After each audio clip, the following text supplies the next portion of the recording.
트럼프 당선인이라고 해야 되려나요? 예, 당선이라고. 예, 좀 전에 속보도 계속 나왔고 네. 해리스하고 뭐 접점인 것처럼 하고 처음엔 해리스가 이기는 것처럼 나오는 것도 있었는데 네. 결국에는 그동안 나온 게 다 가짜뉴스였다는 게 확인이 되고 있거든요.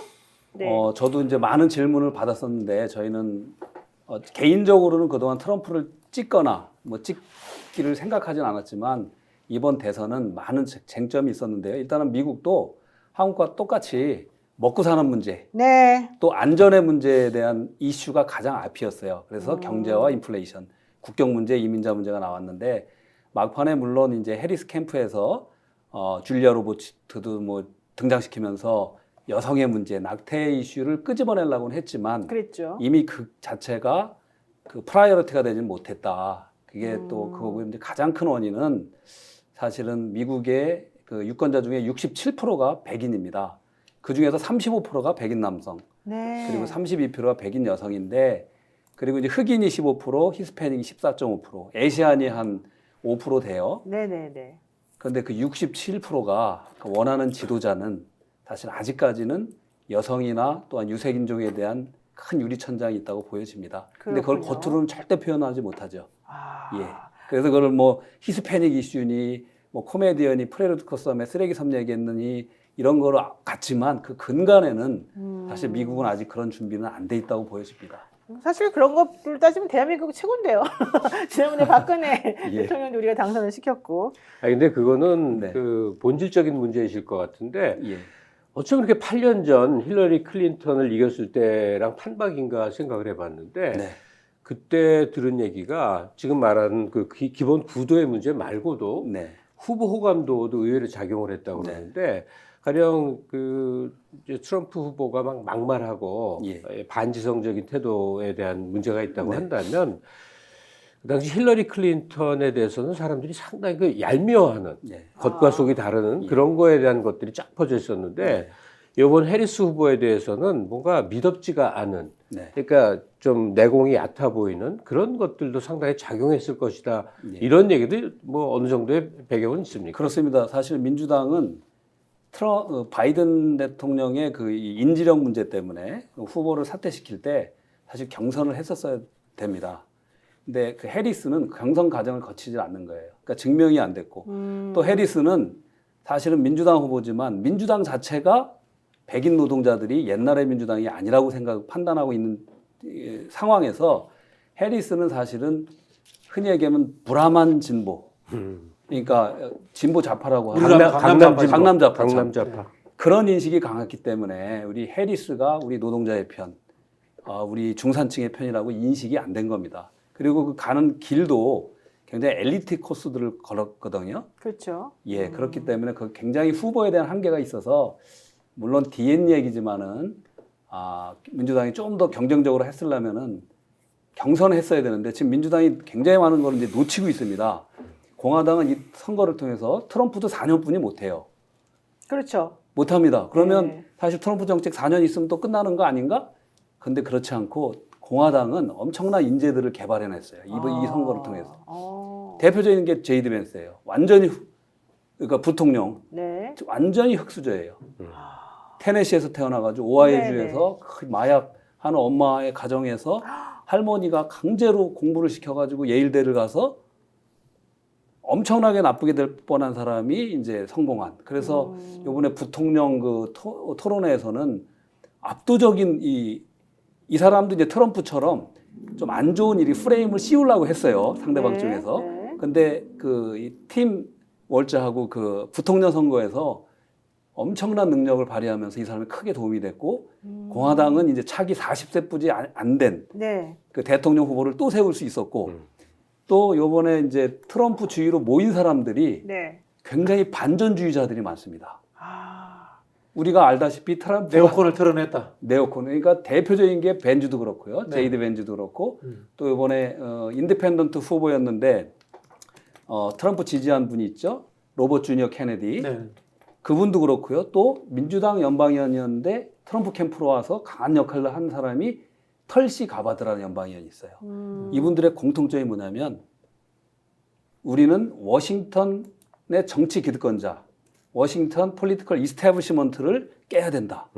그리고 이 전쟁, 우크라이나 전쟁이나 중동 전쟁을 지속하고 있는 거는 워싱턴의 네오콘과 군산복합제 이익 때문이다라고 공개적으로 반복적으로 선거운동을 해왔어요. 네. 근데 우리 언론에는 이상하게 나오진 않는데 그게 가려지는데, 그러니까 트럼프 1기 때는 트럼프 혼자만의 의지였다면 지금은 그런 사람들이 트럼프 2기 때는 쌓여져 있다. 진영이 갖춰져 있고 네. 트럼프도 강요 임명도 그동안 제가 본 사람들 증명해서 떨어질 사람 떨어지고 자기의 철학을 정책을 수행할 사람들 임명하겠다는 게 지금 트럼프 2기입니다. 네. 저는 사실은 이번 승리는 대통령 선거에서 승리는 뭐 트럼프지만 네, 저는 공화당이 사실은 승리한 것이고 그렇습니다. 그다음에 일론 머스크가 승리한 거 아닌가 솔직히 그런 생각이 듭니다. 돈 어. 주식 좀 샀어요? 아니 안 샀는데 아니 다른 사람들 전부 다 그 부자들이 다 사실은 해리스를 밀어주고 했는데 일론 머스크 혼자 사실은 맞아요. 트럼프 밀어가지고 나서서 욕을 막 먹으면서 밀었잖아요. 근데 이분이 아 역시 또 한번 모험을 하는구나 이렇게 생각했는데 진짜 이 모험이 또 승리를 해가지고 예.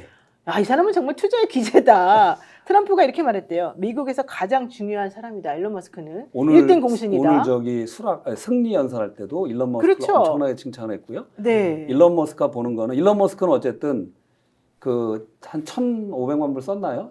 돈 많이 썼죠. 그러니까 하루에 한 100만 불씩 13억 원씩. 네. 근데 이 사람이 원하는 거는 사실은 그 돈을 어디에 건지 아시지요?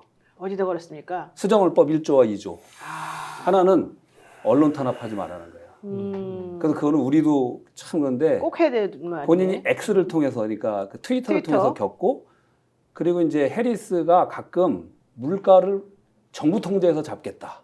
그리고 해리스 바이든 정부에서 많은 언론들이 좀 통제받은 게 있어요. 네네. 그래서 오히려 민주주의를 망치는 거는 민주당이라고 이쪽에서 이제 선거운동을 한 건데, 그 부분과 두 번째가 총기인데, 어쨌든 이 사람은 사회가 발전하려면 말하는 거, 표현을 막으면 안 된다라는 게 일론 머스크의 아주 대표적인 좀 괴짜이기도 하지만 그런 부분이 강하고요.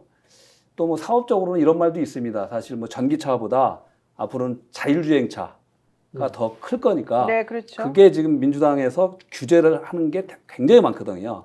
그쪽 때문에 또 이쪽으로 섰다라는 평가도 있지만 어쨌든 일론 머스크가 기여한 거는 상상을 초월하고요. 일론 머스크가 이번 내각에서 정부 효율화위원회, 그러니까 미국 예산이 한 6조, 우리나라 돈으로 한 8천조 정도 됩니다. 네. 8, 9천조 되는데 여기서 한 3천조가 다 이게 이 무슨 돈이라 그러잖아요. 이게 줄줄 새는 아. 막 그 도로 눈먼 졌다가 돈이에요? 눈먼 눈먼 돈, 도로 졌다가 부셨다는 걸 뭐라 그러죠? 뭐 정책 실패라든가 통로 예. 조직에 다 미국도 그런 예산이 너무 많다. 소비한다고 하죠. 우리나라도 한 그래서 20% 된다고 봐야 돼요. 대표적으로 그래서 그런 거를 그러니까 효율하게 해서 보도블록을 위원장을 깔았다가 시키겠다는 덮었다 거예요. 이런 거 말하는 거잖아요. 아니, 근데 일론 머스크의 트럼프 지원을 얘기하셨다면요. 네. 미국을 대표하는 거의 연예계의 최고봉들은 전부 다 해리스 지원했거든요. 맞아요. 대표적으로 테일러 스위프트는 아예 예. 나서서 지원을 해. 비욘세도 그래. 레이디 가가도 그래. 예. 그러니까 어마어마한 사람들이 전부 해리스에 몰렸는데 다 꽝이다. 아. 그러니까 미국 유권자들은 인기 있는 연예인의 목소리하고 또 구분할 거 그거는 구분하는구나. 별개다. 뭐 이런 게 네. 보여집니다. 자, 트럼프. 저 이런 이야기를 하고 싶은데요. 민주당이 실패다.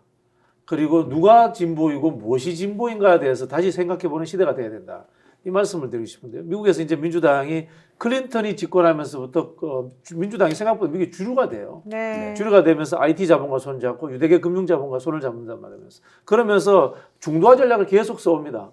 그러면서 어떻게 되냐면 민주당이 가지는 과거의 역동성이 사라지고 스타 정치인을 못 만들어내요. 그게 사실 돌출적으로 태어난 게 오바마예요. 인종적인 특성이라는 게 존재이기 때문에 그런데 그런 오바마 같은 정말 완전 사회적 약자 그리고 제도권 완전 밖에 있던 사람들이 스타가 되면 이게 역동성이 살아나는데 네. 그렇지 않은 상황에서는 미국의 민주당이라는 게 지금 귀족 정당 2, 기득권 정당 2가 됨으로 인해 가지고 그런 민주당이 가졌던 고유의 프로그레시브한 걸 보여주지 못하는 거예요. 이거는 저는 민주당이 이번뿐만 아니라 앞으로도 지속적으로 아주 오랫동안 저는 해결 못할 거다. 네. 그렇게 보고 이 진보와 보수의 문제를 상대적으로 봤을 때 과연 금방 말씀하신 트럼프를 지지했던 그런 분들을 진보라고도 볼 수 있지 않을까?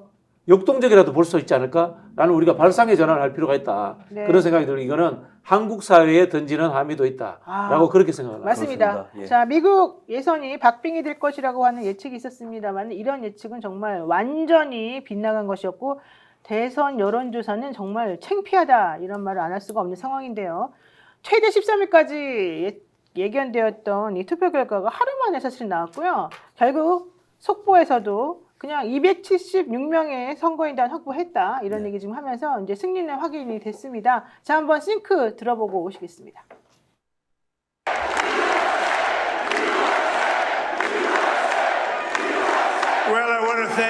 예, 여러분들 정말 감사합니다. 정말 훌륭합니다. 저희 친구들 이 자리에 다 와 있습니다. 지금 정말 엄청난 승리입니다. 미국 국민들의 승리입니다. 이제 미국이 다시 위대하게 될 수 있는 순간입니다. 네, 대표님 지금 저 장면 좀 설명 좀 들을까요? 그러니까 미국 시간 새벽에 열린 플로리다 웨스트 팜비치. 웨스트 팜비치. 그러니까 트럼프 집이 마랄라고 있잖아요. 네. 웨스트 팜비치 그 컨벤션 센터에서 열린 승리 연설이고요. 저기에 트럼프의 가족들 그리고 선거 캠프 관계자들 그리고 부통령까지 주요한 사람들과 지지자들이 대거 모여서 근데 오늘은 그래도 트럼프 대통령이 그 해리스에 대한 그 비난을 거의 멈추고. 이 승리에서는 네. 안 했고요. 네. 자기는 모두의 대통령이 되겠다라고 이야기했고 또 다시 위대한 대통령 또 건강한 대통령을 만들겠다고 나름대로는 통합적인 메시지를 내놨습니다. 네, 얼마나 기쁠까요? 이제 멜라니? 또 멜라니아. 이방카? 네, 이번에는 뭐 아들들이 활약을 했다 이런 얘기 나오는데 트럼프 대통령 인심이 후해졌습니다. 대통령 두 번째 되니까 45대 47대 나를 대통령으로 선출해줘서 너무 감사하다 이런 얘기했는데 제가 보기에는 미국 시민들도 결국은 경제를 선택한 거다 이렇게 좀 느꼈습니다. 자, 우리 뭐 더 혹시 트럼프 대통령이 당선되면서 결국 우리나라하고 관계가 어떻게 될지 이게 가장 중요한 부분인데요. 우선 한 말씀 우리 박진영 만물평론가님 한번 해주실까요? 만물평론가는 아니고 저 정치학 전공자니까 이야기할 수 있죠. 네, 그러니까 많이 아시니까. 예. 모르는 거 이야기하지 않습니다. 저는. 맞습니다. 네. 예. 일단 뭐 경제적인 부분에 있어서는 중국 봉쇄가 더 강해지겠죠. 그래서 우리나라 보고 이제 중국이냐 미국이냐 선택하라는 특히 경제적인 부분에서 그런 압박이 세질 것이다라는 생각이 듭니다. 그리고 이제 주한미군 문제가 가장 바로 오는 이제 문제가 될 것 같은데 이 주둔 비용 문제를 트럼프는 과거에 한 10배 정도 더 올려야 된다라는 이야기를 했지 않습니까? 그걸 한국이 못 받을 걸 알고 있어요. 그렇죠. 그럼 뭐냐? 방위비. 트럼프는 예. 방위비 분담 문제를 한국이 못 받을 걸 알고 있으면서 그렇게 던진 것은 협상을 하겠다는 뜻도 있지만은 이걸 가지고 북한과의 관계 정상화를 하는 지렛대로 삼으려고 하는 것이 아닌가라는 이중적인 하나의 전략이기도 합니다. 그런 부분에서 저는 급변하게 한반도의 평화 무드로 조성될 거다 이렇게 예측을 합니다. 다만 여기에서 문제는 한국 정부가 패싱당하는 상황. 그런 우려가 있을 것이다라는 생각이 듭니다. 근데 이 패싱이 좋은 건지 나쁜 건지 저도 잘 모르겠어요. 네. 윤석열 정부 패싱되는 게 좋은 걸 수도 있는데 네네. 당장 트럼프가 그 이야기 하지 않습니까? 우크라이나 전쟁 24시간 내에 종결시키겠다. 그 이야기 하지 않습니까? 그 이야기는 뭐냐면 그게 다 먹혔어요, 솔직히. 푸틴하고 통화하겠다는 이야기예요. 아. 푸틴하고 통화하겠다는 이야기예요. 젤렌스키가 아니고 푸틴하고 통화하겠다. 푸틴하고 통화하면은 김정은하고도 통화가 가능한 거예요. 그렇죠. 그렇게 되면은 우크라이나 전쟁도 종식될 수도 있는 거고 한편으로 보면은 한반도에서의 미국과의 북한과의 적대적 관계, 한반도에서의 한국과 남한과의 적대적 관계가 종식되나? 그건 모르겠습니다만은 한반도의 새로운 동북아 프레임이 짜지는데 중요한 것은 미국과 북한이 주도하고 러시아가 주도하고 한국은 소외되는 상황이 올 수 있다. 좋은지 나쁜 건지 잘 모르겠습니다. 평화는 오는데. 한마디. 예. 박진영 교수는 이제 아는 거 얘기하시는데 저는 이제 모르고 얘기하는 건데. 그게 더 정확할 수도 있어요. 네, 근데 훌륭해요. 네. 한국인이라면 누구나 궁금할 수밖에 없는 게 이게 말이 안 되는 몇십 년 전 구도 북중러 한밀 군사 대결 구도 강화라는 게 네. 윤석열 정부 들어와서 그게 실제로 추진이 되는데 모두가 불안한 마음으로 보는 거예요. 우리가 아니 러시아하고 적대적 관계가 만들어지다니 중국하고 이 경제 관계가 다 이 해체 관계에 있다니 이대로 진행된다면 도대체 무슨 일이 어디까지 나갈 건가에 대해서 난감한데 트럼프가 옳건 그르건 간에 바이든 행정부 하에서 진행됐던 이 구도는 일단 스탑되는 게 아니냐. 예. 그러니까 마음의 안도는 일단 된다. 그렇다고 우리가 트럼프에게 무슨 기대를 하는 건 아니에요. 네. 하지만 윤석열 정부가 바로 이 한미일 북중러 구도를 아무리 강화시키려고 한들 트럼프로서는 하나의 이득도 없는 그 일을 왜 하겠느냐. 이것은 일단 스탑이 된 게 아니겠는가 그 생각은 드네요. 저는 솔직히 말해서 뭐 바이든이 민주주의 뭐 민주당 출신이긴 하지만 바이든 돼서 우리나라가 좋아졌나? 전혀 아니지 않습니까? 우리나라 대통령이 누구냐? 대통령이 얼마나 역량이 있느냐가 더 중요한 거라고 생각을 저는 해요. 지난 몇십 년 동안에 역대 미국 네. 대통령 중에요. 우리나라에게 가장 좋지 않았던 아주 기억이 나쁜 대통령이 네. 바이든이에요. 그러니까요. 부시 때보다도 못했어요. 맞아요. 예. 그러니까 우리나라 입장에서 뭐 민주당이 돼야 된다 이런 건 나는 아무 소용이 없는 얘기 같고 오히려 저는 트럼프가 솔직하게 어떤 식으로 갈지는 우리가 이제 한번 경험을 해봤기 때문에 훨씬 저는 더 좀 나을 것도 같고 특히 북한과의 관계를 개선하고 러시아와의 관계를 개선시킬 수 있는 어떤 그 돌파구가 될 수도 있다고 생각을 하거든요. 그런데 문제는 우리나라 대통령이 과연 그런 걸 받아들일 수 있는 사람이냐. 이 트럼프라는 사람의 그 머리 잘 돌아가고 이런 거에 우리가 좀 재치 있게 기민하게 대한민국의 국익을 위해서 뭔가 움직일 사람이냐. 네. 트럼프는 자기 나라 국익을 위해서 엄청나게 움직이지 않습니까? 저는 그런 부분이 좀 걱정이 그렇습니다. 됩니다. 그래서 지금 북한과의 관계 개선은요. 네. 우리 한국을 봐주는 거나 한국을 위한 게 아니에요. 맞아요. 잘 생각해야 되는 건 북한과의 관계 개선은 미국의 국익을 위한 겁니다. 근데 지금까지 말씀하셨듯이 우리 김광석 선생님 말씀하셨듯이 이 전 행정부들이 국내 이슈에 갇혀가지고 네. 전혀 활력 있게 일을 못한 거예요. 사실 뜻은 있었는데 오바마 행정부 때도 사실 그 육자회담의 그 책임자 스티븐 모지어즈를 시켜서 북측하고의 대화를 하려고 했는데 그걸 막은 게 사실 이명박인데 마침 미국의 국내 이슈 때문에 동맹국이 그러니까 안 해버린 거고 아, 그랬구나. 이 바이든 행정부는 워낙 고령에다가 국내 이슈들이 너무 많이 터져나가니까 브래드 셔먼 의원이 그러는 거예요. 이분은 활력이 없었다. 그렇지만 해리스는 하면 조금 틀려질 거다 했는데 네. 해리스도 3번의 발언을 했는데요. 북한 관련 발언을. 다 저런 이 원론적인 독재국가하고는 대화를 안 한다라고 해버리니까 요번에 사실 제가 앤디 김 의원한테 3주 전에 부탁을 드린 게 있는데 만나가지고 워싱턴에서 이번에 그 상원의원대 예, 예. 말하는 아주 가까운 사이입니다. 아, 6년 그러시구나. 아주 예. 가까워. 오늘 제가 원래 거기 파티에 갔어야 되는데 제가 한국에 있어서 미안하다 축하한다 메시지만 전했는데요. 네. 무슨 얘기냐면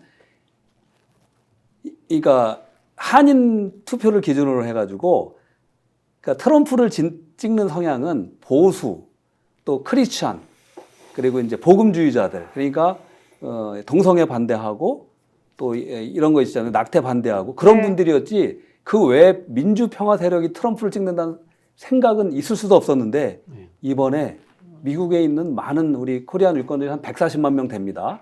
인구가 260만 명 중에 140명 유권자가 있는데 네. 여기서 진보 평화 세력이라 하는 많은 분들이 트럼프를 찍었다는 거예요. 아. 그래서 제가 앤디 김한테 캠페인에 빨리 얘기해서 네. 내가 그 김정은하고 탑다운 보여주기식은 안 한다 했더라도 내가 취임하면 신속한 대화와 네. 한반도의 그 평화를 위해서 노력하겠다는 걸 해라. 근데 못했습니다.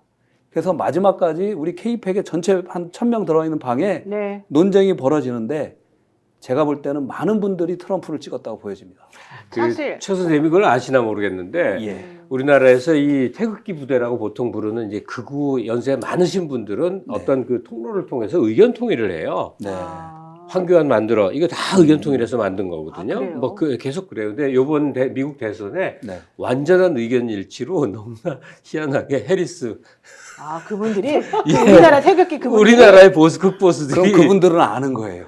해리스를 일제히 밀기로 했다니까 그거 쫙 돌았어요. 아이고 참 어리석다. 나는 솔직히 이건 이번에 처음 고백하는 건데 너무나 희한하죠. 저랑 아주 가까운 그- 지인이 미국에 있는데 그렇구나. 나보고 그러는 거예요. 누구 찍을까요? 이렇게 물어봐요. 네. 내가 트럼프 찍어라 그래요. 죄송해요. 근데 난 솔직히 말하면 트럼프 찍으라 그랬어요.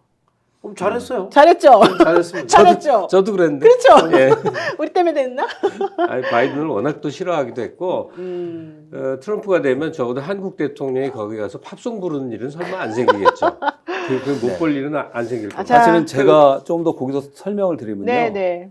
제가 볼 땐 트럼프 대통령은 좀 이따 이제 검찰 또 송영길 대표님 이런 관련 이야기도 하실 거로 알고 있는데 트럼프 대통령은 검찰 그 사법부의 정치 개입에 있어서 극도로 혐오를 합니다. 본인이 뭐 지금 아니 제가 여기 방송가가 아니라 잘 정치 몰랐는데 여기 와서 여기에 진보적인 분들이 그 해리스를 지지하고 트럼프를 엄청 싫어하는 분들이 많이 있다는 그런 느낌이 있더라고요.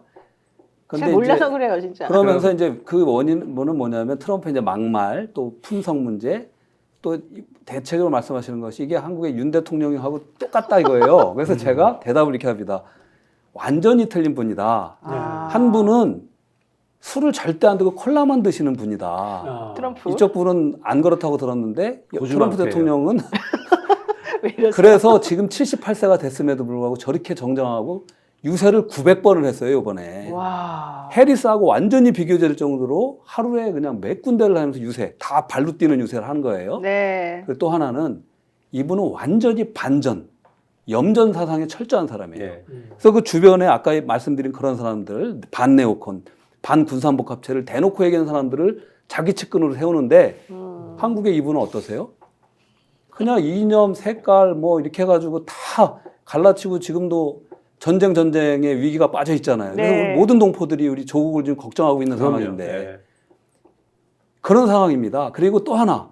그래서 트럼프 대통령 주변에는 아까 그런 분들이 모이는데 이번에 해리스 거기에는 이래서 표를 다 잃은 거예요. 딕 체니의 딸 리즈 체니. 그 딕 체니 누군지 잘 아시잖아요. 네, 알죠. 이라크 전쟁을 네. 없던 거를 대량 아버지 쳐주고 부시 있다고. 때 네. 부통령 하면서 다 국방부 장관 했다가 부통령 해가지고 네오콘의 원조거든요. 거기서 끝나는 게 아니라 저기 누구죠? 그 존 볼튼. 예? 또 요번에 그 어쨌든 부시 대통령 딸까지 모든 네오콘이라는 분들이 다 붙는 거예요. 이게 민주당 맞습니까? 그렇죠. 평화를 사나요? 이렇게 돼서 많은 표들이 그분들이 말을 안 했지만 트럼프를 찍게 된 이번에 계기가 됐다. 대통령실에서는 트럼프 대통령 당선이 확실시 되니까 속보로 이제 빠른 시일 내에 소통하겠다 이런 얘기를 내놨는데요. 과연 소통이 될지는 모르겠습니다. 우리하고는 소통 절대 안 하시기 때문에. 두 번째 이슈 보겠습니다. 요즘에 주윤 야한이라고 하는 말이 계속해서 아주 회자가 되고 있습니다. 낮에는 윤핵관, 밤이 되면 한핵관 이런 식으로 돌아간다는 얘기인데요.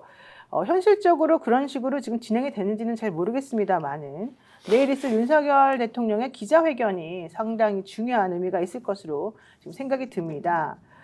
기자회견에 앞서서 윤석열 대통령은 또 한동훈 당대표를 패싱하고 있는 것이고요. 지금 모양새를 보면은 사실은 한핵관 쪽이 힘을 얻어가는 것 같은데도 끝까지 용산에서는 인정을 안 하고 있는 것처럼 지금 느껴집니다. 추경호 원내대표 말 한번 들어볼까요? 제가 어제 대통령실에 다녀왔습니다. 해외 순방 전에 그런 기회를 가지시면은 여러 상황에 관해서 아마 국정에 대한 이해도 등등도 더 높아지지 않을까 이런 말씀을 드렸고 저는 몰랐습니다. 전날에 열린다는 공지를 따로 대통령실에서 받은 게 있었을까요? 저는 언론에 보도될 즈음에 전달받았습니다. 당대표가 아니라 원내대표가 중심이다라고 생각하는 거라면 착각이고 잘못된 발언이죠. 그렇지만 그런 취지겠습니까? 설마? 다 말하고 그런 취지겠습니까? 저는 몰랐습니다. 한마디 해주시죠. 네. 우리가 이제 윤석열 대통령을 과대평가하는 게 있는데요. 윤석열 대통령이 내일 이제 이 기자회견을 하는 것을 굉장히 뭐 전략적 고려다 이렇게 생각하시는데 제가 들은 바로는 그게 아니고 한동훈 대표가 요구한 3가지 안에 발끈해가지고 굉장히 기분이 나빴다. 그래서 바로 한동훈에게 응사해야 되겠다라는 취지에서 했다라는 썰이 있고요. 두 번째는 11월 15일부터 남미 순방을 가야 되는데 김건희를 안 데리고 갈 수 없으니까 그렇죠. 이거라도 해놔야지만이 김건희 여사가 다시 순방길에 오를 때 카메라에 비치더라도 국민들에게 덜 지탄을 받는다라는 썰, 이 썰이 있습니다. 세 번째가 뭔가 하면은 추경호 원내대표가 와가지고 당내 상황 이렇게 하다가는 친윤들도 다 떨어져 나갑니다. 적당히 사과하는 제스처라도 해야 됩니다라는 읍소에 어쩔 수 없이 날짜를 잡았다라는 이 3가지 썰이 막 뒤섞여 있거든요. 그래서 제가 봤을 때는 내일 또 아마 적당히 유감이다. 그리고 박절하지 못해가지고 명태균 씨 거절하지 못했다라는 변명들을 끊임없이 내놓고 그걸 가지고 기자들과 적당한 논란하다가 끝낼 것이다. 이렇게 대통령실 주위의 분들이 해석을 하더라고요. 그러니까요. 예, 한동훈 대표는 저는 몰랐어요. 이거 갖고 하기 확신이 드는데 뭐냐면 네. 계속 이제 피해자 서사를 만들어가고 있는 거예요. 내가 패싱당하고 있다. 검사 출신이고 또 이 윤석열의 꼬붕 출신이어도 나는 다른 사람이다를 보이기 위해서는 자기가 두들겨 맞는 수밖에 없어서 이걸 오히려 즐기고 있는 거예요. 나 계속 대통령한테 핍박받는 당대표다. 되게 이거고. 고단수 전략인데요. 그렇게 따지면. 그게 이제 조금씩 맥히고 있는 건데 네네. 그렇다 해서 독자적인 정치 세력을 이제 확장적으로 키울 역량이 있느냐는 또 다른 문제인 거예요. 근데 내일 이제 저는 그 윤석열 대통령이 만약에 뭘 한다, 내일 이제 회견을 한다 그러면 뭘 보냐? 표정 하나만 보려고 그래요. 표정이요. 예. 그러니까 어떤 경우에도 나는 조금 더 개의치 않는다. 예. 여기서 밀리면 난 죽는다는 생각이 큰 것 같아요. 박근혜 때의 체험이에요. 네. 내가 이러고 대통령 됐나 자괴감이 듭니다. 이 처참한 표정 하나에 밀렸다고 생각하는 사람들이 의외로 많더라고요. 그러니까 윤통은 내일 아주 태연하고 아주 아무렇지도 않고 내가 더 깊은 생각이 있어서 이걸 다 이렇게 관리하고 있다는 액션을 취할 가능성이 대단히 높은데 맞습니다. 그 속에 담겨 있는 깊은 낭만과 절망감을 읽어낼 수 있어야죠. 네, 저는 사실은 기사 YTN 기사였나요? 그냥 대통령 화끈하게 사과하고 잘못했다고 해라 뭐 이런 얘기 나서 엄청 기분 나빴습니다. 대통령이 지금 사과하는 게 화끈하게 뭐 남성다움을 보여주는 겁니까? 그런 거 절대 아닌데요. 어떻게 일단 조금 우리는 너무 좀 불쌍하다 이런 생각이 아예 차례를 들었는데 미국에서는 지금 이 한동훈 대표와 윤석열 대통령의 관계라든가 그걸 이런 상황을 알겠어요. 어떻게 우리가 뭐 보셔요? 일본이야, 아니, 영국이야. 아실 것 같은데. 미국 주류 언론이요. 네. 는 미국 대선 솔직히 보도하느라고 말해보세요. 이쪽에 예. 뭐 요만큼도 안 나오는데 안 제가 나와요. 이제 연방의원들하고 이제 대화를 해보면 저도 내가 미국 시민이지만 또 내 조국은 한국이니까 내가 한국을 전체를 편들어야 되잖아요. 이게 참 안타까운데 한국에 대해 제대로 된 정부가 있다면 우리도 자랑스럽게 협력을 같이 구하고 여러모로 이렇게 이야기할 수 있는데 지금 자랑스럽지 않으니까 정말 뭐 한 군데가 이렇게 반쪽짜리 대화를 하는 것 같은데 맞아요. 얼마 전부터 특히 이재명 대표 이 피습 이 사건이 있은 다음부터는 연방의원들 굉장히 우려합니다. 그리고 여기 한국 대통령에 대한 문제점들을 다 알고 있고요. 이제는.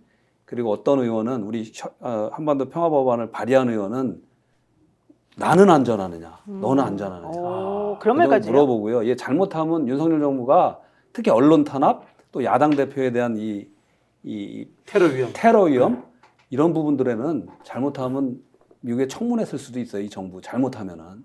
대통령 잘못이에요? 그 테러 이런 것들이? 아니 아니 그런 것들이 너무 솔직히 물어봤나? 하면서 네. 이제 어떻게까지 알냐면은 조사를 안 했잖아요. 그 물로 제대로, 닦아내고 네. 그랬잖아요. 막 이런 일들이 증거인멸해 발생하는 버렸죠. 나라다. 하나도 안 하고 이 정적 주기만을 이렇게 앞장섰다는 걸 많이 알고 있어요 이제는. 맞아요. 아니, 최 선생님. 네. 그 알고 있다는 걸 좀 섬세하게 봐야 되는데 네. 만약에 미국의 정치인들 의원들이 보고서로 본다면 네. 독재가 강화되고 있고 언론 지표가 낮아지고 있고 뭐 하는 상당히 문제성 있는 인물로 받아들일 가능성이 크잖아요. 저개발국의 독재자 비슷한. 예. 근데 그게 사실은 그게 아니고 굉장히 웃기는 사람이라는 걸 알고 있어요.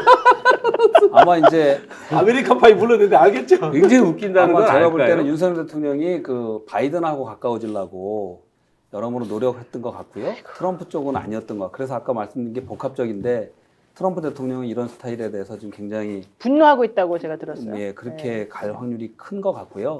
또 미의회 내에서도 한국의 민주주의 상황, 야당 대표를 탄압하는 것, 특히 언론을 탄압하는 것, 이 부분에 대해서는 심각하게 지금 보고 있다. 가면 영어로 이렇게 꼭 얘기해 주세요. 예. 한국 사람들이 다 모르고 검찰총장을 뽑았는데 네. 2년 반 지나고 깨달은 거는 한국의 평균적인 사람보다도 못한 도덕성, 평균적인 사람보다도 못한 법의식, 평균적 사람보다도 못한 양심을 가진 사람이란 걸 다 알아버렸다. 그러니까 한국의 그냥 평균적인 동네 아저씨만보다도 훨씬 지적으로나 이 열등한 사람이란 걸 모두가 알아버려갖고 네. 그 지지율 기적의 18%인데 이게 곧 십자도 떨어져 나갈 것 같다. 김선희 진짜 라고 번역해 주십시오. 너무 안타까운데요. 우리가 한국에 그래도 대통령이니까 그렇게 직접 표현을 못하는 게 안타까운데 지금 모닝 컨설트라고 미국의 여론조사 네, 기관에서 지금 16%로 16%. 떨어져 있잖아요. 네. 최저로. 그래서 지금 이런 상황이라 이런 말씀은 드려요. 저희가 한미일 군사동맹을 자꾸 밀어붙여서 이거는 장기적으로 반미 감정을 일으킬 수 있는 게 다분하고 이건 보수든 진보든 이거 추진하면 안 된다. 다반대다. 왜 바이든 행정부가 이걸 추진해가지고 앤디 김도 그런데 그런 걸 충분히 교육이 안 돼 있기 때문에 그런 걸 또 지지하는 분들이 있어요. 네. 얼마 전에 미 연방 하원에서 한미일 트라이레터럴 이 코어포레이션 하는 결의안이 나왔는데 네. 민주당 10명, 공화당 10명이 지지 사인 하는데 우리 한반도 평화법안을 또 하는 몇 분도 들어가 있어요. 그런데 여기에 중심적인 분은 안 하죠. 저희들하고 상의해서 이건 절대 있을 수 없다. 네. 그러니까 이게 안 가기 위해서 우리가 사실은 그런 부분에선 대화를 하는데 우리 대통령이 막 이러면 우리 국민들이 그 사람을 뽑은 거잖아요. 이게 참 창피하고 아이러니컬한 상황입니다. 네, 오세령님께서 앤디 김 상원의원 당선을 축하드립니다. 말씀하셨으니까 앞으로 우리를 위해서 정말 특히 가교 역할을 잘해주실 거라고 대표님 네, 생각하고 있고요. 감사합니다. 우리나라 국민들이 CNN, 폭스 뉴스 이런 거 잘 생각 안 하고 있는데 모닝 컨설팅은 다 압니다. 원래 이름이 없는데. 원래 이름이 없었는데 네. 윤석열 대통령 된 다음부터 계속해서 그 지지율 보고하는 걸 보고 와 이게 제일 정확해. 대한민국의 이 여론은 왜 이럴까 이런 생각 많이 했는데 16%또 이번에도 맞췄지 않습니까? 모닝 컨설팅은 위대하다 이런 생각 제가 해봅니다. 왜냐면요, 모닝 컨설트가 네. 인터넷 기반으로 하지 않습니까? 네. 그러다 보니까 한국에서 평소에 정치 혐오로 인해서 정치적 의견을 안 밝히는 사람들도 참여가 돼요. 제가 말씀드리는 대한민국 국민의 30%도 네, 네. 거기에 모집단에 들어갑니다. 그렇죠. 그러다 보니까 한국의 여론조사보다 곱하기 0.3 해가지고 더 낮아지게 나와요. 이거는 사실은 윤석열뿐만이 아니라 민주당 대통령일 때도 똑같이 그렇게 나옵니다. 한국의 모든 대통령을 싫어한 민주당이든 진보당이든 무슨 당이든 대통령만 뽑아놓으면 싫어하는 사람이 30%가 있어요. 정치 혐오주의자. 제가 노영희 변호사한테 사적인 얘기를 하나 하겠는데 네. 이 세상이 무너지고 하늘이 무너져도 윤석열만 지지할 어떤 사람이 지금 등을 확 돌렸어. 그런 사람이, 그런 사람이 있습니다. 이 정도야. 야, 아, 유명한 사람 아닌데 서정국인가? 거의 그런 수준의 사람인데 그래요? 하늘이 무너져도 윤을 지지할 사람이 완전히 막 욕을 하고 있더라고요. 왜 돌렸어요 그 사람은? 그냥 정치 못한다. 근데 더 그 다음 이상? 말은 전하고 싶지 않은데 굳이 얘기하면 그런데 이재명이 대통령 되면 어떡하지? 알겠습니다. 네, 사랑의 은혜님께서 선거 도둑 맞았다 이런 얘기도 하셨고 오세령님이 또 슈퍼챗도 보내주셨는데요. 모든 분들 너무 감사드리고요. 자, 요 싱크 한번 들어보시겠습니다. 한 대표 입장에서 서운하지 않았다면 거짓말이죠. 기분 좋은 상황은 아닐 것 같습니다. 저는 대통령이 당대표와 원내대표 의견을 두루두루 들어서 어느 시점에 어느 정도의 입장으로 국민들께 말씀드리는 게 좋을지 의견 구하는 게 뭐 나쁘겠습니까? 근데 여기 또 왜 패싱이라는 게 나오는지. 의원님 입장에서 윤석열 대통령한테 건의를 한다면 가장 중요한 건 전 다시 한번 힘내시라고 말씀드리고 싶고요. 네. 제가 뭐 만에 하나 그 입장에 섰으면 지금 얼마나 힘드실까. 네, 역시 의리라고 해야 될까요? 우리 조정은 의원님 힘내십시오. 제가 더 이상은 언급하고 싶지 않아서 말씀 안 드리고요. 오늘 강혜경 씨, 여러분 검찰 8번 출석했습니다. 명태균 씨는 금요일날 출석을 할 예정이고요. 저보고 어떤 분이 왜 강혜경 씨랑 같이 검찰 출석하는데 소환 조사 받는데 왜 안 들어갔어요? 말씀하시는데 강혜경 씨는 기본적으로 변호인 없이 입회하시겠다고, 그러니까 입회 없이 본인이 혼자 들어가시겠다고 의사를 밝히셨고요. 그래서 저희가 변호사를 보냈는데 그분도 바깥에서 그냥 11시간 기다리다가 돌아오셨고요. 사실은 이제 그것도 있지만 검찰에서도 변호인이 같이 동석하는 걸 별로 안 좋아하는 것 같기는 했었어요. 근데 강혜경 씨 스스로도 내가 가서 정확하게 할 말 다 하고 할 것이기 때문에 걱정하지 마세요 하고 이제 씩씩하게 오늘 오전 9시 반에 들어가셨고요. 아직까지 사실 안 나오셨습니다. 근데 오늘 오전에 들어가는 상황 한번 여러분들한테 보여드리겠습니다.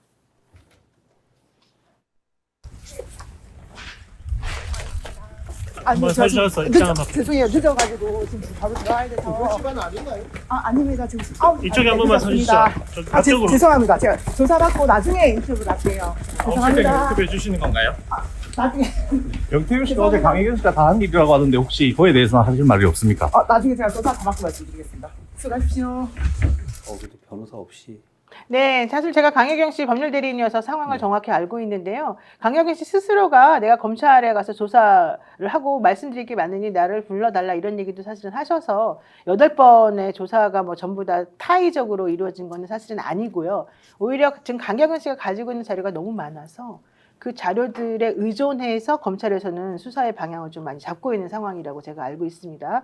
그러니까 지금 수사를 너무 많이 받는다는 것 때문에 걱정하실 필요는 없는데 그럼에도 불구하고 김영선, 이 사건의 핵심인 김영선은 2번 받았거든요, 이틀. 명태균 씨는 아직 제대로 수사도 안 받았고 그래서 내일 모레 어떤 식으로 명태균 씨가 소환 조사에 임할지 이거 제가 지금 사실 아주 주의 깊게 지금 살펴보고 있는 중입니다. 지금 명태균 씨가 지금 걱정을 많이 하고 있다고 그런 얘기를 사실 들었고요. 어제 명태균 씨가 또 강혜경 씨와 이 김태열 소장에 대해서 폭로한 내용이 또 인터뷰에도 나오고 김태열 그랬었잖아요. 소장에 대해서? 네네. 네. 그러니까 그런 상황에 대해서도 대가성 공천과 관련해 가지고 이제 얘기된 것에 대해서도 말이 나왔었었고 채널A 단독으로 의혹을 반박할 강혜경의 음성이 있다 하면서 이제 나왔던 얘기가 있었었어요. 나한테 현금으로 돈 준 적이 있냐? 그러니까 강혜경 씨가 없다 이렇게 말하니까 이제 앞뒤 다 잘라가지고 딱 그것만 얘기했는데 알고 봤더니 그 장면은 일부러 명태균 씨가 상황을 좀 만들었던 게 아닌가라는 의심을 지금 하고 있는 상황이거든요. 저는 명태균 씨가 지금 행동하는 모습이 누군가와 상의하고 있다고 봐요. 네. 두 사람을 저는 의심합니다. 네. 한 사람은 누군지 알겠죠. 누구예요? 그리고 또 한쪽은 저는 김건희 씨 쪽하고도 상의하고 있지 않나라고 저는 개인적으로 의심을 합니다. 며칠 전에 있었던 JTBC 기자에게 녹취당한 것 있지 않습니까? 이른바 뻗치게 당하는 기자한테 녹취당했다. 제가 봤을 때 명태균 씨가 고의적으로 그랬을 수도 있다고 봐요. 그러니까 또 다른 증거가 있는데 우리 천안 보고 어떻게 증거를 어떻게 해봐라 이렇게 이야기를 하잖아요. 네. 자, 그 정도 상황이면 일반적이면 증거인멸 우려로 구속되는 거 아니에요? 구속 안 시키잖아요. 원래는 그래야 되죠. 그렇잖아요. 그죠? 구속 안 시키잖아요. 네. 이 상황 자체가 명태균 씨가 자기가 행동하면서 지속적으로 윤석열, 김건희가 검찰들을 통해서 본인을 어떻게 보고 있는가를 확인하는 거죠. 내가 이런 행동을 해도 저쪽이 구속 안 하는구나. 이런 것들을 보면서 저는 서로 확인하면서 약속대로 비슷하게 하는 것이 아닌가라는 의심이 들고요. 그러면서 지금 우리 김갑수 선생님 말씀하신 것처럼 강혜경 씨를 악마화하고 그리고 본인도 속은 것처럼 하는 그런 프레임으로 전환하려고 하는 것 같아요. 김영선 이야기도 똑같잖아요.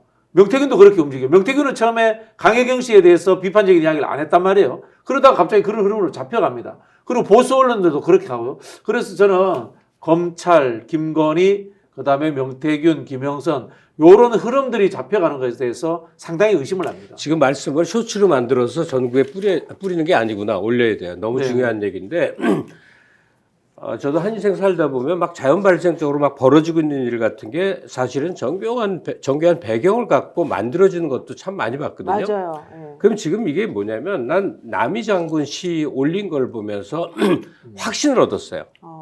내가 나라에 공을 세웠으나 억울하게 죽노라잖아요. 그렇죠. 지금 명태균이 그 절박한 심정을 토로하고 있다. 네네. 윤석열을 위해서 이렇게 내가 헌신했는데 난 버려지겠구나. 이거잖아요. 심지어 채널에 YTN인지 보니까 그런 얘기를 하고 있더라고. 이게 뭐겠느냐 한 번만 생각해 봅시다. 나는 명태균 씨가 스스로 이제 흘려요 계속. 나는 구원의 손길을 용산을 향해서 계속 던졌는데 나는 지금 고립무원이 됐어. 아무도 도와주지 않아. 나는 지금 생과사에 절박한 데에 몰려 있어. 이거 계속 보인 건 뭐죠? 그래서 보이는 말의 자기 주장의 신뢰성을 얻기 위한 일종의 밑밥이에요. 나는 고립무원으로 이렇게 몰려 있어. 그래서 이제 내가 딱 하는 말은 이건 오로지 진실이야라는 진실성 확보를 위한 거고 네. 지금 이 박진영 선생이 얘기한 것처럼 강혜경이는 계속해서 악마화하기 위한 온갖 장치가 동원된다고요. 그러니까 김영선 씨가 기자들 앞에서 막 터뜨린 거. 횡령은 지가 했어 이거. 그다음에 명태균 씨도 뭔가 근거 자료 같은 걸 토막 내갖고 만들어서 하여튼 강혜경이 알고 봤더니 의인이 아니라 지가 돈 빼먹고 횡령했는데 그거 네. 면하려고 지금 이 모든 주장을 한 것이야. 이거 하나로 지금 몰고 가고 있는 거죠. 지금 명태균 씨가 올린 게시물 페이스북에 올린 거를 보면은요 이런 게 나오네요. 백두산 성마도진, 두만 강수 음마무, 남아이시 미평국, 그게 후세 수칭 대장부. 이게 지금 말씀하시는 그 부분이에요. 남이장군의 시인데 이게 해석이 어떻게 되냐? 백두산의 돌들은 칼을 가는데 다 하고, 그러니까 이제 쓰임을 지금 말을 하는 거겠죠. 두만강의 물들은 말을 먹여서 없구나. 남아 20세가 되어 나라를 평안하게 하지 못하면 후세에 누가 대장부라 불러주리요. 이런 걸 올렸어요. 그러니까 본인은 백두산의 돌이나 두만강의 물처럼 본인이 할 역할을 정말 다 해가지고 대한민국을 위해서 열심히 노력했는데 이제 와서 나를 이런 식으로 망가뜨리고 무시하고 모욕을 준다면 어떻게 되겠냐 뭐 이런 취지인 것 같아요. 그러니까 내쳐진 존재의 처신을 지금 계속 하고 있는 거예요. 네. 그런데 또 어제는 이제 함성재 교수가 자기를 미륵보살이라고 불렀다는 그 기사가 나온 다음에 11월 1일 날 명태균 씨가 올린 페이스북에는 미륵보살 사진이 이렇게 떡하니 올라와 있습니다. 네, 보셔서 아시겠지만은 이런 걸 보면은 이분이 참 지금 무슨 심경인가 이런 생각도 조금 드는데요. 명태균 씨가 외출하는 모습이 포착이 됐다고 합니다. 한번 보겠습니다. 하지 마세요. 하지 마세요. 하지 마세요. 네네네. 알았게요. 그 검찰 조사에 아니요. 중이지만 변호사도 없는데 무슨 사기 혐의랑 정치자금법 위반 혐의 관련해가지고 한마디만 그런 거 없어요. 네, 어제 11월 5일 창원에서 명태균 씨가 외출하는 장면을 MBC가 포착을 했습니다. 그 영상 보시면은 지금 차를 타고 어디를 가고 있는 건데요. 얘기를 잘 들어보면은요, 변호사 선임 안 했다는데 이런 얘기가 살짝 나오긴 하는데, 공개적으로 명태균 씨 변호사라고 지금 이제 얘기 나오신 분이 바로 김소연 하겠다고 변호사. 나섰죠. 예. 아니 본인이 5일날 선임계를 냈다 이런 얘기도 했고요. 창원에서 명태균 씨를 도와줄, 자기는 대전에 있으니까 창원에서 명태균 씨를 도와줄 변호사를 찾았으나 결국은 아무도 없어서 본인 혼자 하게 됐다, 이제 이런 얘기를 지금 했고요. 또 이봉규 TV인가요? 그 유튜브 채널에 나가셔가지고 명태균은 무죄다, 민주당의 함정에 빠져가지고 이렇게 된 것이다, 나는 이분이 절대 구속되지 않고 무죄를 받을 것을 확신한다, 이제 이런 취지의 말을 했다고 합니다. 그러면서 좀 전에 우리 김갑수 선생님과 우리 박진영 평론가가 걱정하신 강혜경 악마화라든가 이런 거에 대해서 이제 또 이 변호사가 얘기를 했다는 거거든요. 한번 어제 또 우리 스픽스 대표가 통화도 김소연 변호사하고 했고요. 요걸 다시 한번 들어보면서 이야기 이어나가도록 하겠습니다. 저는 그 명태균 씨 담당 변호사 김소연 변호사고요. 우리 입장은 지금 강혜경 씨가 본인이 사기, 횡령으로 고소당하거나 선관위로부터 고발당한 혐의에 대해서 빠져나가기 위해서 민주당 쪽에 붙어서 숨쉬는 것 빼고 다 거짓말로 지금 허위사실 유포하고 있는데 적극 대응할 생각이고요. 그리고 이제 관련해서 노영희 변호사께서 옆에서 이렇게 살을 붙여서 뭐 여론조사가 1억씩 들어간다는 등 뭐 이상한 소리 계속 하고 계시는데 전부 다 법적 책임을 지셔야 될 겁니다. 네, 그 김소연 변호사님 알겠고요. 제가 잘 알아들었고요. 제가 잘 지겠습니다.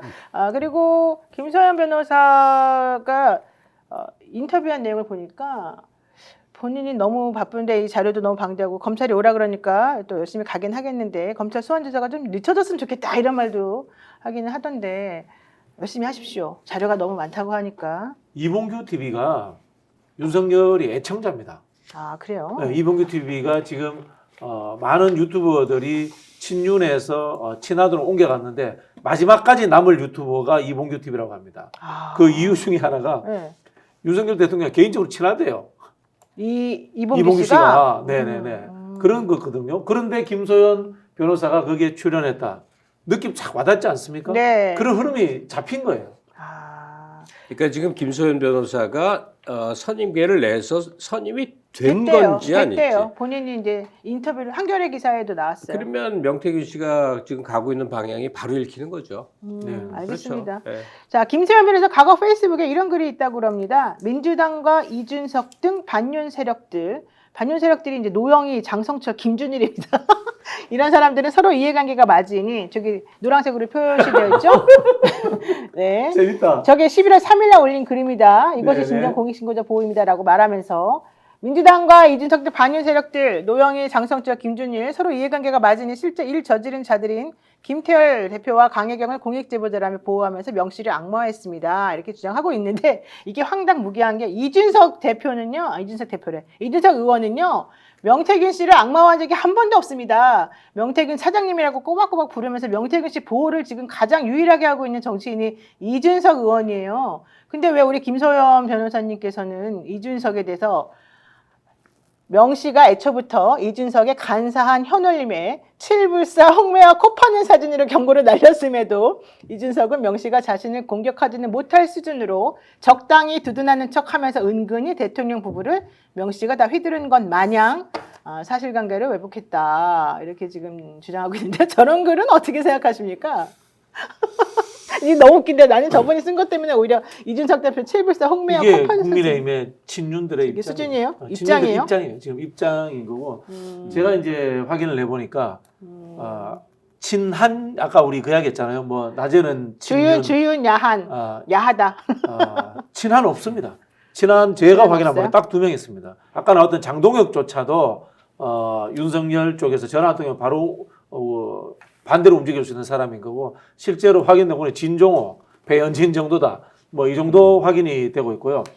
저도 이제 최근에까지 좀 오판했던 측면들이 한동훈이 결국은 갈라설 수 있지 않을까라는 생각을 했었는데 최근에 제가 한동훈 측근들로부터 확인한 이야기는 한동훈은 결국은 윤석열이 무너지기 직전에 가면은 자신에게 손을 내밀 것이다. 그렇기 때문에 절대 탄핵이라든가 특검이라는 수를 가지고 윤석열을 공격하지 않는다라는 입장을 분명하게 가지고 있답니다. 그런 상황인 거고요. 대신 본인이 윤석열, 김건희를 공격하기 힘드니까 이준석을 동원하는 거예요. 그래서 지금 한동훈이 이준석 보고 뭐라고 하냐면 그 당시 2022년 당시에 대표였으니까 당신이 다 알지 않느냐. 명태균과 이강인 오픈해라. 그렇죠. 그럼 뭐야? 김건희 공격하라. 이야기를 지금 이준석 보고 하고 있는 거예요. 그런 상황이다. 이렇게 제가 보기엔 이해를 하시면 될 것 같고 이준석은 결국은 몰리다 보니까 명태균과 의제를 할 수는 없어요. 그렇죠. 그러나 명태균과의 관계는 별개로 윤석열과 김건희와 좀 각을 세워야 되겠다라고 입장 선회를 했다라고 제가 들었습니다. 그래요? 네네네. 이준석 의원이 이준석이 네. 올 이제 총선 끝나고 난 이후까지만 해도 국민의힘 복당설까지 있었어요. 맞아요. 예, 네. 그 기획이 무너진 거야. 명태균 건 터지면서. 네. 아니 같은 얘기인데 조금 다른 게 뭐냐면 다시 한번 박근혜 때 비슷하게 보수가 와장창 무너지는 거에 대한 그 다음의 계획에 대해서 싸우고 있다는 거죠. 그렇죠, 네. 수습할 사람이 지금 현재 자원들 있잖아요. 뭐 네. 홍준표 기타 등등 이게 도저히 네. 안 된다는 게 명료해요. 오세훈이 놔두서는 안 되는 거예요. 그랬을 때 한동훈과 이준석이 지금 서로 극경쟁하고 있다. 그렇죠. 어떤 형태로든 보수가 한번 휘청했을 때 그 경우는 대통령의 이제 사퇴까지를 포함한 여러 경우의 수일 텐데. 그 다음 차례 국힘이 상징하는 보수 세력 전체를 재건할 주인공이 누구냐 이 싸움을 하고 있다는 거죠. 보수 주류에서 개헌 이야기를 받을 겁니다. 그래서 지금 민주당이 개헌 이야기 던지면 안 돼요. 굉장히 섣부르게 던지는 건데 보수에서 어떤 개헌론을 받을 건가 하면 2026년 개헌론을 받을 거예요. 이게 뭔가 하면은 홍준표와 오세훈의 임기가 끝나는 시점이에요. 그 지방선거와 타이밍을 맞추자 하는 게 2년 후인 거고 네네. 김용민 민주당 의원이 주장하는 거는 2025년인데 요즘에 그래서 민주당이 개헌론을 던지면 안 돼요. 지금. 요즘에 오세훈 말려들어요. 시장을 막 띄워낸 기사가 이제 점점 늘어나고 있어요. 네네. 네. 그리고 지금 보는 게 이런 거예요. 네. 서울시장과 대구시장 역할을 하고 있으니까 당에 들어와서 당대표가 돼서 이걸 추스릴 수 없는 거예요. 지금 국민의힘 구주류들이라든가 전반적인 흐름은 한동훈도 안 돼. 그렇죠. 친윤들이 봤을 때 한동훈도 안 돼. 이렇게 되니까 결국은 오세훈과 홍준표밖에 없는데 시장하고 있으니까 안 되니까 시간을 벌자. 네. 그런 상황인 겁니다. 그러니까 2026년 1년 임기 단축 개헌론자들은 다 아니라고 보면 그렇죠, 돼요. 그렇죠. 그러니까요. 그거는 사실은 좀 너무 딱 속이 너무 보여가지고 솔직히 저는 그렇게 하면 안 된다. 이게 개인적인 생각이고요. 정기환 대표가 정말 취재하느라고 그 거구를 이끌고 여기저기 다니고 있거든요. 근데 취재를 해봤더니 사실 명태균 변호사는 김소연 변호사를 명태균 변호사래. 명태균 씨는 변호사로 김소연 변호사를 선임하기 전에는 진해에 있는 이병철 변호사라고 하는 사람을 원래는 선임을 했습니다. 이병철 변호사를. 근데 이병철 변호사는 기본적으로 이 얘기를 딱 듣고는 전체적으로 듣고는 당신 절대 구속이다. 그리고 내가 최선을 다해서 유죄를 기본으로 해서 형량을 줄여나가는 방향으로 이 변호 전략을 좀 짜야 된다. 이제 이렇게 얘기를 했더니 이게 되게 불안한 거예요. 본인은 그동안에는 구속 안 될 거라고 생각했는데 아무리 SOS를 치고 뭐 대통령에게 얘기해도 소용이 없었는데 그러니까 이 되게 기분이 나빴는데 김소연 변호사가 갑자기 당신 무죄다. 당신은 함정에 빠진 거다. 당신 너무 불쌍하다. 내가 도와줘야 된다. 이렇게 나서면서 구속 절대 안 된다. 이렇게 말을 했다는 겁니다. 그러니까 명태균 씨가 동아줄처럼 이분이 너무 좋다 생각을 한 거고 지금 다른 사람은 안 만나고 이 김소연 변호사하고만 계속 소통하면서 전략을 짜고 있대요. 김소연 변호사 정치적인 사람이니까 허풍일 수도 있지만은 한편으로 생각하면은 윤석열 쪽과 이 사람이 중간에서 역할을 교감해 줄 수도 있어요. 그렇게 능력이 뛰어나요, 그분이? 이병규 TV 출연했잖아요. 이병규 TV. 이병규 씨는 윤석열 대통령하고 굉장히 친하다고 본인 스스로 이야기하고 다니시는 분이에요. 그것도 그런데 그래요? 그 설마. 아무리 그래도. 김소연 씨는 여기서 변호사이기보다는 독자적으로 자기 정치를 하는데 그렇죠. 그 일환으로 이 명태균이라는 존재가 이제 쓰이는 거예요.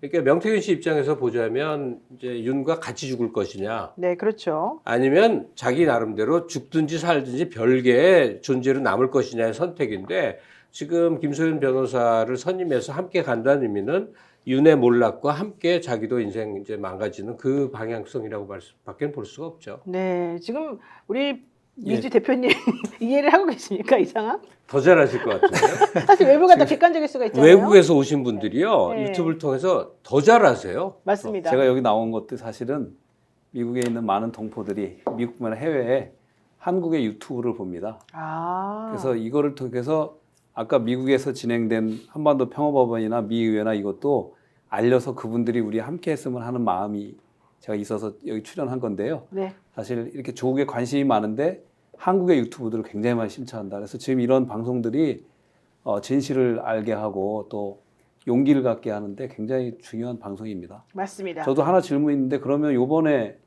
그 다시 이제 그 특검 재상정하고 거부권 행사하면 다시 재의결한다 그랬는데 그것도 희망이 많이 없는 거예요. 저는 희망이 있다고 봅니다. 왜냐하면 지금 윤석열 아까 말씀하신 2명뿐이 안 된다 그래서 아니 그거는 딴 얘기 같아요. 네. 이제 제가 이제 파악한 바로는 친한파는 2명밖에 없는데 실제로 윤석열에 대한 불평불만을 가장 많이 갖고 있는 사람들은 영남 중진들이래요. 맞아요. 영남 중진들이 가장 큰 불만을 가지고 있고 이준석 의원조차도 한동훈보다 내가 국민의힘 의원들 더 움직일 수 있어 이런 이야기를 한다고 하거든요.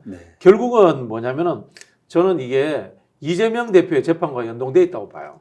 이재명 대표의 11월 15일 재판에서 무죄 나오고 25일 날 재판에서 무죄 나온다. 그러면 국민의힘은 희망을 잃게 되는 거예요. 이재명으로 정권이 넘어가는구나. 우리 무너지는구나. 그러면 윤석열이 더 걸림돌이 되는구나. 그럼 윤석열 빨리 쳐내고 우리가 재구성해야 된다. 재정립해야 된다. 네. 그런 생각으로 간다면은 특검에 대해서 찬성하는 의원들이 갑자기 늘어날 수도 있다. 라는 전망을 그쪽 내부로부터 들었습니다. 사실 저도 그렇게 들었어요. 그러니까 지금 보수 진영은 남아있는 채 윤석열만 도려냈으면 하는 사람들이 의외로 있다는 거예요. 그렇죠. 그러니까 그건 특검 수용 여부랑 상당히 연동돼 있는데 그러네요. 박근혜 때는 그냥 같이 사그리 망해버렸잖아요. 그러니까 지금은 윤석열이란 존재만 도려낼 수 없는가? 그러면 그건 특검만 하는 방향으로 가는 거죠. 그렇군요. 만세항공님께서 건희 여사와 명태균 씨는 뭔가 딜을 했을 것으로 보이고 8일까지 시간을 준 거 아니냐 이제 이런 의문을 좀 제기하셨는데 사실 그랬을 가능성도 조금 있는데 또 전계환 대표가 취재한 바에 의하면 거의 단절 수준이다. 그래서 명태균은 본인이 구속될 거를 그냥 각오를 하고 본인이 가지고 있는 자료를 공개할 것인가 말 것인가를 가지고 고민을 조금 하고 있다. 뭐 이런 얘기 조금 나오고 있습니다.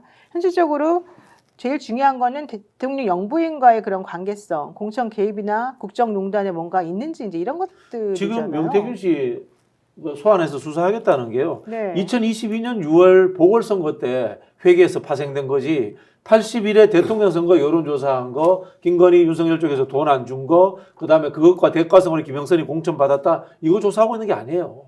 네. 그때 그 정치자금법 통장에서 반띵해서 줘버리거든요. 원래 정치자금법 통장이 아니라 정치자금 통장에서 김영선 씨 개인 통장으로 옮겼다고 줘야 되는데 왜 정치자금법 통장에서 줬어? 이걸 지금 수사한다는 거기 때문에 우리가 착각하면 안 돼요. 지금 명태균 씨 수사를 검찰이 제대로 안 하고 있는 겁니다. 너무 순수하게 이제 명태균 씨에게 애국적 결단을 요구하는 그런 분들도 많이 있는데 지금 명태균 씨 눈에 제일 밟히는 제일 자기 모델링으로 보일 사람은 최순실입니다. 이게 왜 그러냐면 박근혜 국정농단으로 인해서 잡혀간 모든 사람들이 다 풀려났거든요. 풀려난 이유는 뭐냐? 그들이 서울대를 나오거나 유력한 존재, 집안이 좋거나예요. 그들끼리는 서로 다 풀어줍니다. 근데 최순실은 뭐예요? 전혀 다른 이질적인 존재잖아요. 그 최순실 하나 감옥에 가둬놓음으로 해서 면피하는 거예요. 우리 이 국정농단에 대해서 우리 지배 집단이 그렇게 소홀한 게 아니야를 명태균 씨 딱 그렇게 될 수 있는 거예요. 뭔가 거대한 사건으로 비화되면 명태균 씨가 모든 걸 뒤집어 쓰는 거죠. 그렇죠. 그러니까 지금 연루돼 있는 검사 출신 또 국회의원 출신 유력한 집안 출신들은 잠깐의 고초를 겪거나 다 빠져나가는 거고 명태균 씨만 죽일 놈 돼서 계속 그러는 거예요. 그러니까 최순실처럼 처신하지 않는 게 사실은 현명한 건데 지금 본인이 그런 생각이 날까 모르겠어요. 내가 대선 과정에 이러저러한 기여를 이러저러한 것을 했다. 무슨 정의감을 가지는 게 아니라 사실 그대로의 자기 고백만 해주면 그 다음에는 차기 정권으로 이어갈 사람들이 알아서 잘 판단을 할 텐데 지금 자신이 명태균 자신이 너무 많이 머리를 굴리면서 이렇게 공깃돌처럼 쥐락펴락 하려고 그러니까 지금 점점 수렁으로 빠지고 있어요. 결과적으로 네. 명태균 씨는 7일 대통령이 자신과의 관계에 대해서 뭐라고 말하는지에 따라서 또 진술을 조금 바꿀 가능성이 매우 높아 보이기도 하고 그런 것에 대해서 김소연 변호사가 얼마나 잘 효과적으로 대처를 해줄지 사실 상당히 궁금하기도 합니다. 우리가 한번 지켜봐야 될 것 같고요. 우리 대표님께서는 오늘 송영길 대표 검찰 구형 9년 나온 거에 대해서 조금 확인하시겠다고. 뭐 검찰이 구형 선고 이유에 대해서 한 1시간 40분 정도. 송영길 대표는 지난번 민주당 전당대회 때 네. 돈봉투 살포 의혹에 개입해왔다, 뭐 이제 이런 지금 의혹을 받고 있는 거지 않습니까? 그 이유에 대해서 6년, 3년에서 9년 정도를 구형했고, 아이고, 송 대표님은 너무 세죠. 자기 10년 이상 때릴 거로 알았는데 그나마 그나마 이렇게 괜찮다? 농담을 하시던데 네. 너무 과도하지요. 그리고 지금 말씀하셨듯이 그 여러 가지 다른 권력 비리에 비해서 저는 오늘 제가 한국의 법원을 사실 처음 가봤습니다. 한국에서 법대는 나왔지만 한국에서 법원은 처음 가봤어요. 미국에서는 배심원으로 법원을 가봤는데 그런데 이렇게 검사들 이렇게 4명 앉아 있고 또 변호인단 앉아 있고 보면서 저 젊은 검사들이 참 안 됐다라는 생각도 참 많이 들었는데 그 젊고 크게 고운 검사들이 논리 자체가 뭐 그림 그리는 정도의 뭐 이렇게 다 짜맞춰서 이것저것 맞춰가지고 이러면은 이게 법치국가라고 할 수 있겠냐라는 생각이 들 정도로 안타까웠고요. 네. 그리고 또 그 안에 내용도 보면은 이런 식으로 하면은 미국에 있는 535명 연방의원들은 전부 다 9년, 10년 뭐 지금 다 받아야 되는 겁니다. 이게 말도 안 되는. 그리고 제가 볼 때 본인들 세력들 그 사람들은 어떻게 정치를 해왔나 봤을 때 형평성 또는 안에 구체적인 내용 또 모든 것들이 안 맞는 거다. 그런데 그래도 이제 송 대표님이나 이재명 대표님이나 잘 이겨내셔서 또 강하게 이제 부정한 세력들하고 싸울 때 또 국민들의 미래가 있지 않나 이렇게 생각이 들었습니다. 스픽스는 말하는 언론입니다. 대세는 유튜브, 그중에서 스픽스. 좋아요, 댓글, 구독, 알림 설정. 여러분이 저희를 사랑해 주시고 우리가 여러분을 사랑하는 4가지 방법입니다.